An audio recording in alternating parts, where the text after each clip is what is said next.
Return to আল্লাহ। তুমি জেনে রেখে দাও, একদিন আল্লাহ সুবহানাহু ওয়া তাআলার কাছে তোমাকে ব্যাক হতে হবে, রিটার্ন হতে হবে। আজীবন থাকার জন্য তুমি আসনি।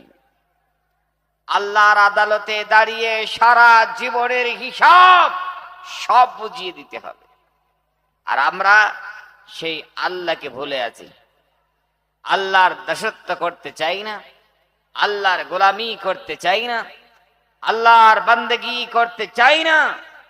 আমরা আল্লাহ সুবহানাহু ওয়া তাআলার ইবাদত, বান্দেগি, উপাসনা সবগুলো ছেড়ে দিয়ে এই দুনিয়ার মোহে পড়ে ছুটছি। আরো লাগবে, আরো লাগবে, অনেক হয়ে গেছে।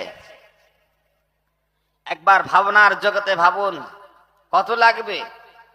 হুজুর জানি না কত লাগবে, কিন্তু লাগবে আরো, আরো লাগবে। প্যারে হাজিরিন, যে দুনিয়ার মোহে পড়ে আমরা ছুটছি, আল্লাহর ইবাদত বাদ দিয়ে এই দুনিয়া থেকে বিদায় নেওয়ার সময় কপালে থাকলে তিনখানা কাপড় পাবো। কয়খানা? একটু আওয়াজ দিলে ভালো হবে। কয়খানা? তিনখানা।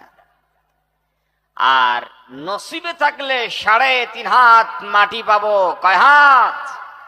3.5 হাত। তাহলে তিনখানা কাপড় আর 3.5 হাত মাটি। ইন্ডাস্ট্রির মালিক বলে, হ্যাঁ তোমার জন্য 3.5 হাত। হাজার হাজার বিঘা জমিনের মালিক বলে, হ্যাঁ তোমার জন্য 3.5 হাত। খোলা আকাশের নিচে কেউ জীবন যাপন করেছে বিদায়কালে, তার জন্য 3.5 হাত। আর এই 3.5 হাত কোথায় পাবো? বলে, হুজুর আপনি জানেন না, কলকাতায় আমার জমি আছে, 1 কাঠা ওখানে নিয়েছি, সেখানে হবে না, অত আশা করেন না।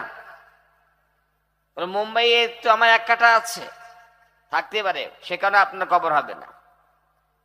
বলে মঙ্গল গ্রহে আমি 1 কাঠা নেব বলে আমি নাসার বিজ্ঞানীদের সঙ্গে আলোচনা করছি, কিনতে পারেন, খুব ভালো কথা, কিন্তু সেখানেও আপনার কবর হবে না।